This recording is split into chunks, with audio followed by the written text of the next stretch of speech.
Дневник во 20 часот на К1 телевизија. Добро вечер. Во него ќе гледате нови 1000 столчиња на градскиот стадион во Велес, отворена нова библиотека во Демир Капија. Сега граѓаните имаат на располагање 10.000 наслови. Саркози освои најмногу гласови на изборите во Франција. Следуваат останатите настани на денот.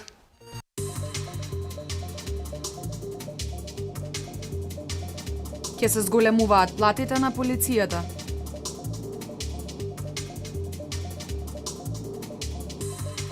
Нови водомери за далечинско читање на потрошената количина на вода.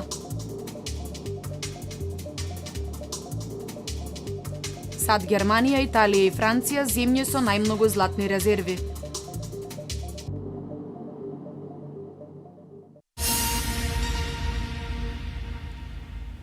Вице-премиерот за економски прашања Владимир Пешевски од митингот на владеачката партија ВМРО ДПМН во Штип ги посочи проектите кои во изминативе 8 години придонеле за подобрување на животот на граѓаните, инфраструктурата, субвенциите во земјоделието, инвестициите во здравството и образованието, како и подобрување на бизнис климата. Пешевски ги издвои како доста значајни за Македонија. Проектите на актуелната владеачка гарнитура говорат за залагањето на актуелната влада, порача вице-премиерот за економски прашања Владимир Пешевски. Инфраструктурата вице-премиерот ја издвои како една од набитните области во кои се инвестирало во изминатите 8 години. Субвенциите во земјоделието, како инвестициите во здравството и образованието, говорат за сработеното, порача Пешевски од митингот на ВМРО ДПМН во Штип. Асфалтиравме и направивме многу улици и патишта. Започнаме со реализација на 3 нови автопати, на неколку нови железнички правци. Изградивме огромен број на водоводи и канализацијски системи. Воведовме и поделивме субвенции за земјоделците, ги зголемувавме платите, пензиите, социјалната помош. Според вице-премиерот, во изминатите мандати на ВМРО ДПМН значително се подобрила и бизнис климата во земјава. Донесовме и голем број на инвеститори од странство, но ја подобривме бизнис климата со што се отворија нови погони и фабрики од домашните инвеститори. Креиравме над 130.000 нови работни места. Пешевски потенцира дека во секоја област се превземени активности и соодветни проекти за подобрување на животот на граѓаните.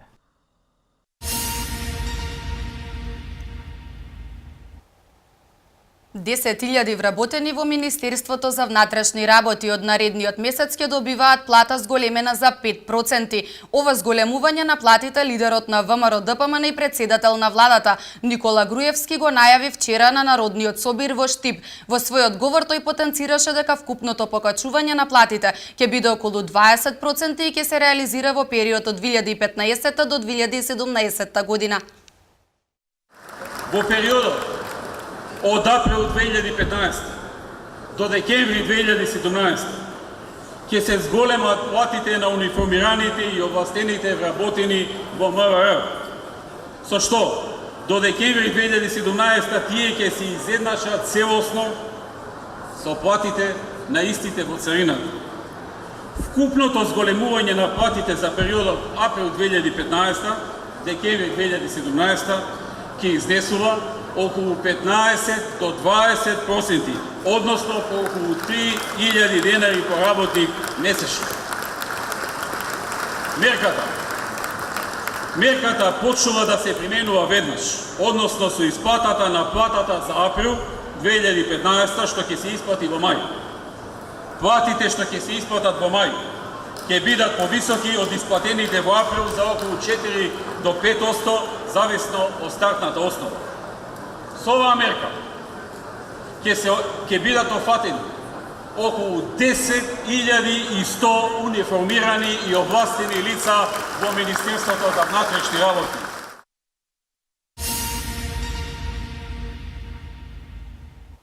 Опозицијата во Велес реагира за безбеден сообраќај според СДСМ. Неопходно е да се изгради потпорен зид кај кружниот тек на излезот од Велес, кон клучката Штипско џаде. Советниците велат дека локалната самоуправа потрошила големи финансиски средства, а бенефитот не е посакуван. За пешаците немало тротоари, заштитна ограда и осветлување. Затоа апелираме до Чадиев, мнозинството во Советот предводено од ВМРО ДПМН и стручните лица да стапат во контакт со Агенцијата за државни патишта и подитно да се исправат грешките, да изградат потпорен зид и да постават заштитна ограда на улицата под спомен Костурницата. Во спротивно, само тие и никој друг ќе ја сносат одговорноста за човечките животи и големите материјални штети што ќе се случуваат во иднина.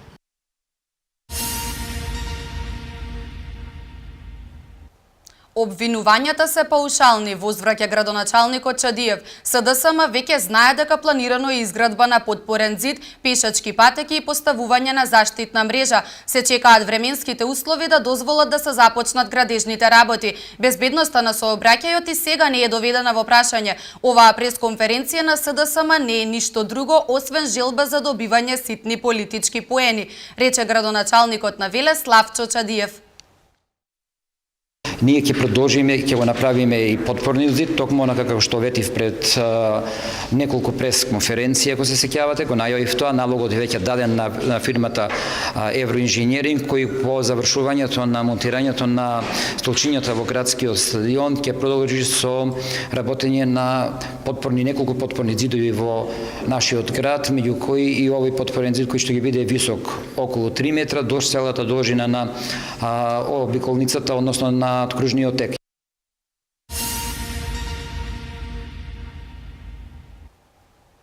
Се поставуваат уреди за далечинско читање на потрошената вода во општина Неготино. Новите дигитални водомери ќе обезбедат заштита во водоснабдувањето и поголем увид во потрошувачката на вода. Паметните водомери во неколку наврати беа поставени во дел од домакинствата во Велес.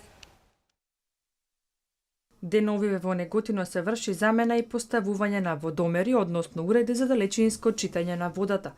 Со ваквите така наречени паметни водомери, Неготино ќе добие мерење на реалната потрошувачка на водата за пиење.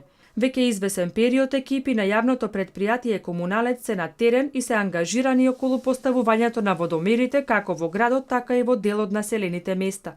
Најпрво, отпочнавме со замена на водомерите во град Неготино со автоматизирани водомери, каде што ќе може со GPS уред да се читаат од улица, да не се влегува во самите домаќинства.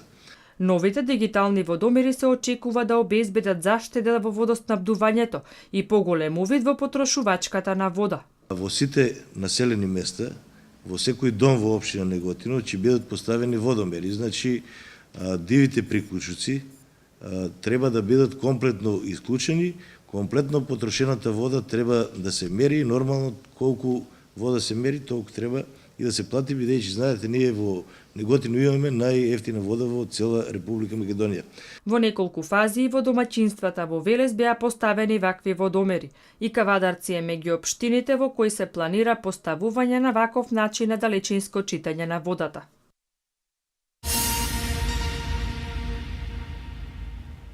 Зголемен е бројот на наркозависници во Велес. Последните податоци покажуваат дека досега се евидентирани околу 200 корисници на дрога. Најмладото регистрирано лице е на 15 годишна возраст. На секој 3 до 4 месеци се регистрираат по 5 нови. За наркозависниците се организираат работилници. Зголемен е бројот на наркозависници во Велес. Според последните податоци, досега се евидентирани околу 200 корисници на дрога. На секој 3 до 4 месеци има околу 5 нови. Оваа бројка постојано расте, а најмладото лице кое се обратило за помош е на возраст од 15 години. Дел од наркозависниците бараат помош од секцијата за борба против дрогата при општинската организација на Црвен крст. Истата се нуди како медицинска или социјална услуга, како и правна помош. Ние од корисниците кои што доаѓаат кај нас во најголем дел ги мотивираме и ги препраќаме на лекување. Имаме испратено негде околу 50 до 60 лица кои што се, мислам, моментално на метадонски третман во болницата во Велес. За наркозависниците се организираат работилници, а во другите градови постојат организации кои работат комплетно на целиот третман. Метадонските третмани во нашата држава траат и долго време. Значи се случува лица да бидат на метадонски третман со години. Во Скопје имаме видено лице кои што се 10-15 години на метадонски третман. Значи тоа е една терапија која што лицата секојдневно ја земаат, како што болните од шекер земаат инсулинска терапија, истото и они метадонската терапија ја земаат секојдневно. Има неколку лица кои што кај нас прекинаа со употребата на дрогата, меѓутоа во најголем дел тоа лекување го поминаа во странство. Ресоциализацијата е алката која недостасува во целиот овој синџир, велат познавачите. Општинската организација на Црвен крст од Велес и секторот за внатрешни работи Велес, заедно со советодавната група и средношколците, организираа работилница на тема превенција од дрога кај учениците во средните училишта. Истата има за цел да се изгради заеднички став и иницијатива како во наредниот период да се истапи во полето на превенцијата од дрога.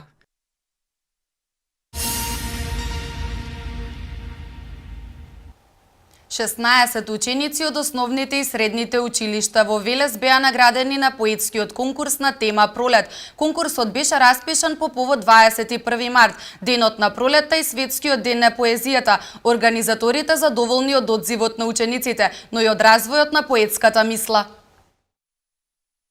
Инспирирани од најубавото годишно време, учениците од основните и средните училишта од Велес твореа на тема Пролет. За својата инспирација, преточена во стихови со ритам и рима, беа наградени 16 ученици. Овие награди за нив ќе значат поттик и мотивација повеќе за понатамошно творење и пишување на различни теми. Обожувам да творам на по слободен избор, меѓутоа темата Пролет е навистина тема во која што може навистина многу да се пишува и да се твори. Затоа како тогаш се буди, како дрвете облекуваат нова облека и како сите, впрочем, и почнуваат да бидат одново и одново среќни. Што, впрочем, според мен и Пролет означува една преродба. Поетската дарба која ја поседуваат овие деца, изразена во нивните дела, ја оценуваше тричлена комисија од клубот на писатели Коста Солев Рацин. Поради големата конкуренција и одличниот квалитет на творбите, жири комисијата ја имаше најтешката работа, за да го направат вистинскиот избор и да ги одберат најдобрите ученици. Бевме пријатно изненадени како комисија, највеќе песнички имаше пристигнато од прво до пето одделение во таа категорија на возраст, имаше сигурно негде околу 80 на песнички, категорија 609 имаше помалку околу 60 и од средните училишта имавме за жал помалку, очекувавме највеќе дека ќе имаме од средните, затоа што се сепак нели повозрастни, можат повеќе да пишуваат, околу 30 на песна имаше од средните училишта. Поетскиот конкурс беше распишан по повод 21 март, денот на пролетта и светскиот ден на поезијата. Организаторите задоволни од одзивот на учениците, но и од развојот на поетската мисла. Тие навистина најдам многу теми за творење. Можа да творат на сето она што ги инспирираше пролетта, односно на убавината, младоста, животот, и тоа се се теми кои што ги интересираат и се разбирливи за младите денес. Петар Иванов, Вероника Гиовска и Душица Митровска се првонаградените ученици. Втори награди добија Марко Попов, Александар Самаров и Сања Мирчева. И трето наградени беа Ајла Лековиќ, Марија Владимирова и Ристе Мулев.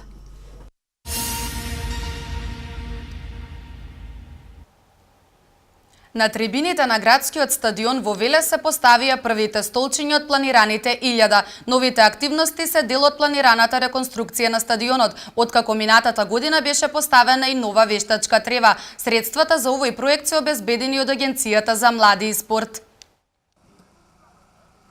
Се поставија првите столчиња на трибините на градскиот стадион во Велес. Градежните активности се во насока на подобрување на фудбалската инфраструктура во градот. Вкупно 1000 столчиња ќе се постават со средства обезбедени од Агенцијата за млади и спорт. Минатата година беше поставена и нова подлога на стадионот, вештачка трева која е во согласно со светските стандарди за играње и на меѓународни надпревари. Од локалната самоуправа велат дека Велес продолжува со негување на спортскиот дух и создавање услови за реализирање на оваа цел. Градскиот стадион е матичен за машкиот и женскиот фудбалски клуб Борец, како и за јуниорите во Велес.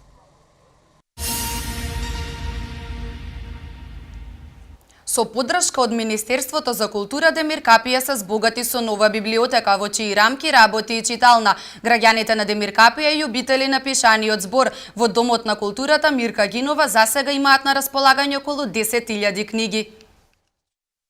Демир Капија доби нова библиотека. Делата на многумина македонски и странски автори, како и лектири за основно и средно образование, се најдоа на полиците на новоотворената библиотека во Домот на културата Мирка Гинова.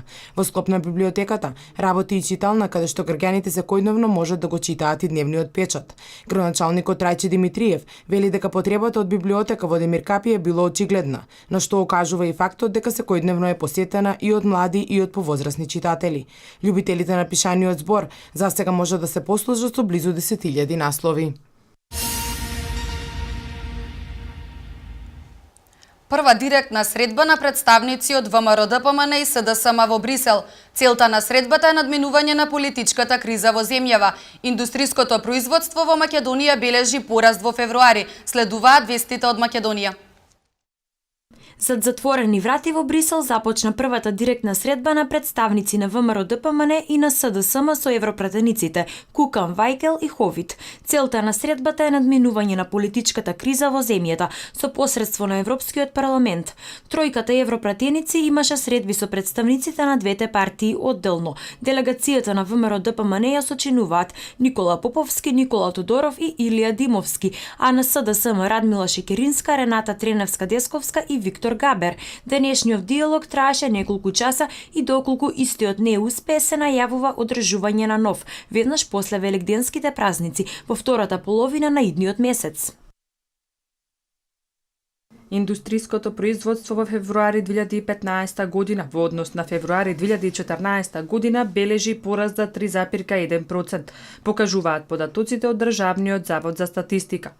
Гледано по сектори, индустриското производство во секторот рударство и вадење на камен во февруари 2015 година во однос на истиот период лани бележи опаѓање од 13,4%, додека во секторот преработувачка индустрија бележи пораст од 4,7%, а во секторот снабдување со електрична енергија, газ, парија и климатизација пораст од 22,2%.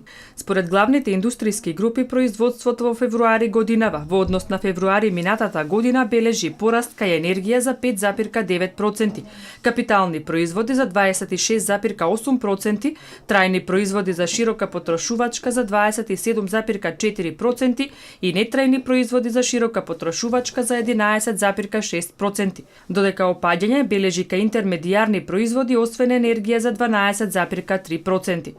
Податоците покажуваат дека индустриското производство во периодот јануари-февруари 2015 година во однос на периодот јануари-февруари 2014 година забележува раст од 2,1%. По последните несреќи се отвара прашањето за безбедноста во авиосообраќајот. Саркози со најмногу гласови на изборите во Франција.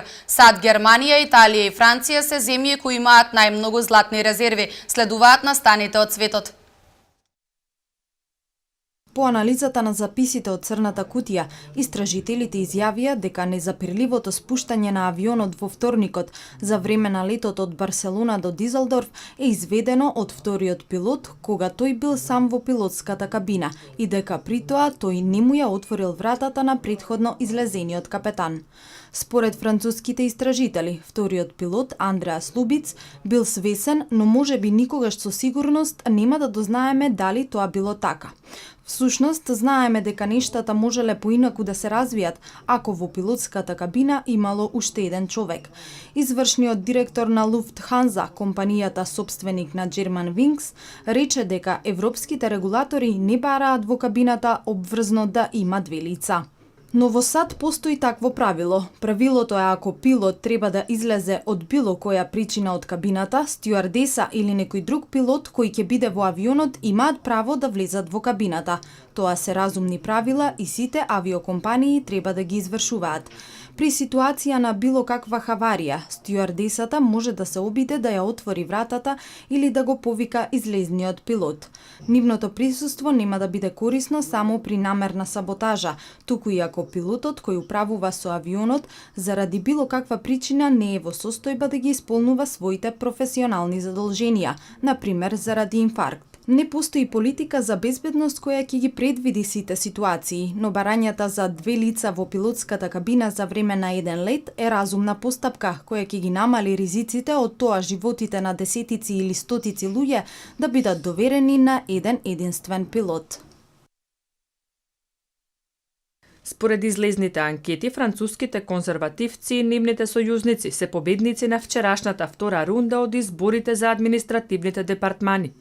Анкетите покажуваат дека конзервативците, предводени од поранешниот председател Никола Саркози, победиле во над 60 од вкупно 101 департман. Аналитичарите овие избори ги сметаат за тест пред председателските што треба да се одржат во 2017 година. САД, Германија, Италија и Франција се на врвот на листата земји што располагаат со најголеми златни резерви. Според податоците на Светскиот совет за злато, во моментов САД има најголеми резерви од 8133,5 тони. Втора е Германија со 3384,2 тона злато. Италија пак поседува 2814 тони златни резерви, а на четврто место е Франција со 2451 тон. На глобално ниво, овие 4 земји поседуваат дури 50% од вкупните резерви на злато. Според изнесените податоци, вкупно 34 земји во светот имаат повеќе од 100 тони злато во резерви. Меѓународниот монетарен фонд моментално има златни резерви од 2814 тони.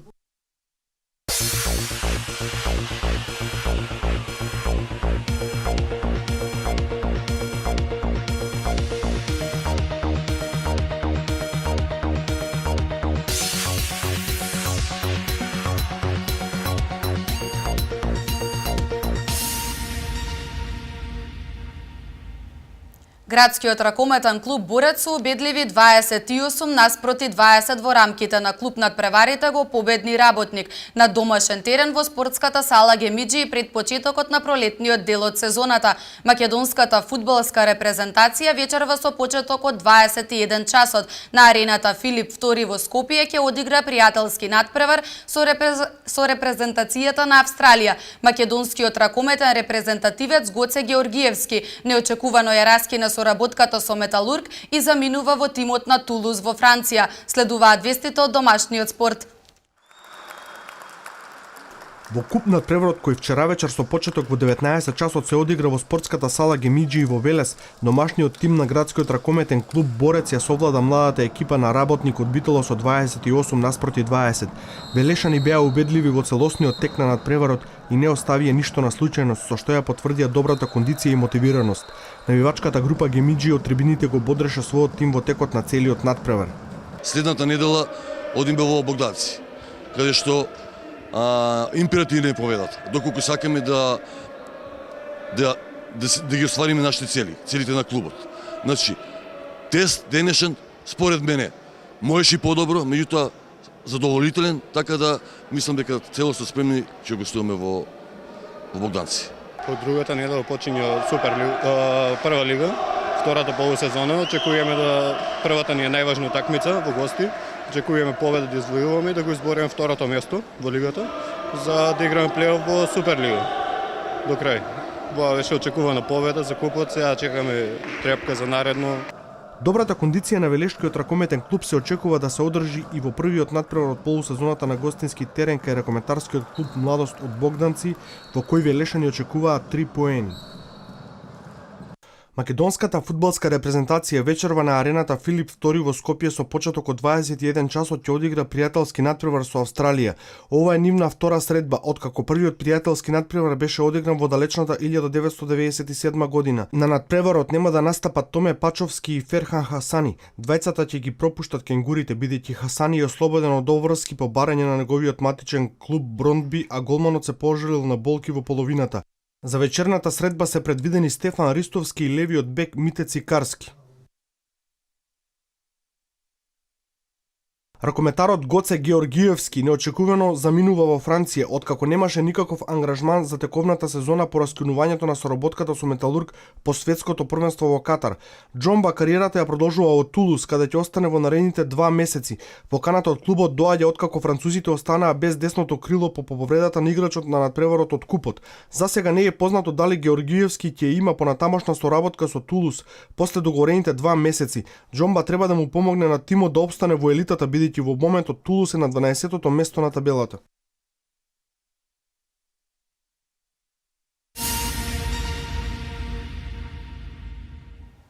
Најдобриот македонски фудбалер Горан Пандев од ова лето ќе игра за Калчо Лигашот Дженова, со што по една година повторно се враќа на Апенините. Валентино Роси на мотошампионатот во Катар ја освои првата трка од новата сезона. На Мастерсот во Мајами Рафаел Надал заврши предвреме со надпреварувањето. Во продолжение вестите од меѓународниот спорт. Најдобриот македонски фудбалер Горан Пандев од лето ќе игра за Калчо Лигашот Дженова, што ќе биде негов 5-ти клуб во кариерата во кој ќе игра во серија А. Трансферот на Пандев во Италија е веќе одамна познат, а медиумите деновиве објавија низа детали дека Пандев официјално ќе биде играч на Калчо Лигашот од 1 јули. Договорот ќе му биде на 2 години со опција за уште една. Пандев, кој во Италија дојде од Беласица во младинскиот тим на Интер, во серија А дебитираше во дресот на Анкона, а потоа преку Лацио стигна до Интер и најзначајните титули. Потоа играше во Наполи, а сезонава во Галатасарај. Пандев по една година се враќа во Италија, а тој не сака премногу да зборува за својот нов клуб пред официјално да замине од Истанбул и да се врати на Апенините. Во последен момент Валентино Роси со трилер завршница ја освои првата трка од новата сезона на MotoGP шампионатот во Катар. Со безпрекорно возење за време на целата трка најтрофениот моторциклист за помалку од 1 секунда успеа да го престигне својот сонародник Андреа Довициозо и да финишира на прво место. Подимот беше комплетно италијански, откако Андреа Јаноне на Дукати заврши трет, а целта ја мина за 2,25 секунди зад Роси. Актуелниот светски првак Марк Маркес имаше лош старт, откако излета на првиот сиок, но во остатокот покажа одлично возење со што трката ја заврши на 5-то место зад својот сонародник Лоренцо. Следната трка на MotoGP шампионатот ќе се вози во САД на 12 април. Предвреме заврши надпреварувањето за Рафаел Надал на Мастерсот во Мајами, откако изгуби во третото коло. Со 2-1 во сетови, Надал потклеркна пред својот сонародник Фернандо Вердаско и оваа сезона нема да биде успешна за тенисерот, бидејќи нема да стигне до единствениот трофеј кој му недостига. Вердаско го освои првиот сет со 6-4, а Надал постави рамнотежа во играта со 2 одземени сервиси во вториот сет и славеше со 6-2. Вердаско го потврди добриот ритам кој го имаше за време на мечот и со својот одличен сервис во решавачкиот меч успеа да го добие Надал со 6-3 за трет триумф против својот сонародник. Францускиот тенисер Адриан Манарино победи во дуел со Станислав Ваваринка со 2 тајмбрейка. Во женска конкуренција Катрис Белис доживеа голем пораз откако Серена Вилијамс одигра одлични 2 сета со резултат 6-1, 6-1.